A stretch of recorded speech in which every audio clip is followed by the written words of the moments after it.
Good afternoon, viewers. I'm Rini Mina, and here is the latest international news. At least 13 people have been killed and dozens more injured in Nepal's capital, Kathmandu, during protests against the government decision to block several social media platforms.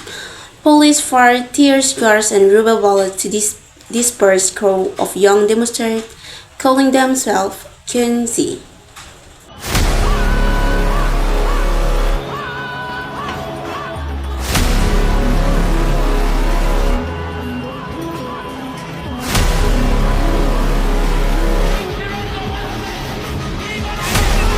As a result of the unrest, a curfew has been imposed in parts of the city.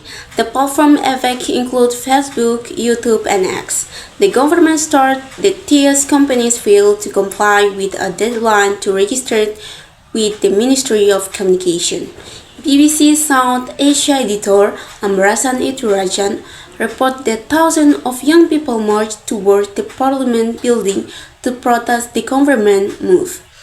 Authorities want social media companies to appoint local representatives in Kathmandu, such as grievance officers, to deal with issues like hate speech, fake news, and online fraud. There were some extraordinary scenes in the streets of Kathmandu this morning when thousands of young people calling themselves as Gen Z, they held a march towards the parliament building against the government's decision to ban various social media accounts last week because the government wants them to be registered, and they accuse the companies of not meeting the deadline for registration. They want a local contact, like a grievance officer, liaison officer, to be set up inside Kathmandu so that they can handle hate speech, fake news, and online fraud. However, millions of people, more than 50% of Nepal's 30 million population, they use various social media platforms to communicate with their friends, family, for news and business. So they are angry that the government has suddenly blocked this. However, the ban sparked whispered anger. More than 50% of Nepal's 30 million people rely on social media to stay in touch with friends, family, access news, and run business. Nearly 80% of the country's internet traffic comes through social media, meaning the government decision has also been a major setback for internet service providers.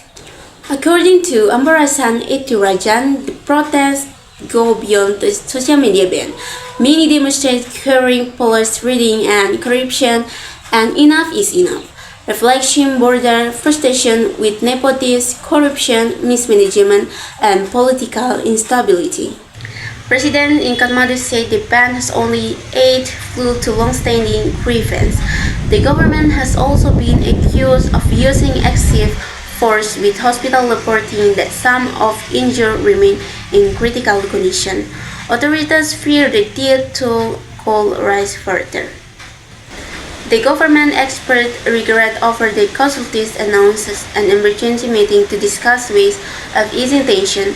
Officials insist this is not an attempt to ban social outright, but rather an effort to bring global companies in line with Nepali law. Critics, however, argue that such measures threaten freedom of expression. They point to neighboring India and Pakistan, where governments have also pressured social media platforms to remove bots. Opponents believe this is a way for the government to silence dissent, while for ordinary Nepali, social media has become the only platform left to express their views and frustration about what is happening in the country. That concludes today's international news. I'm Rini Mina. Thank you for watching and see you next time.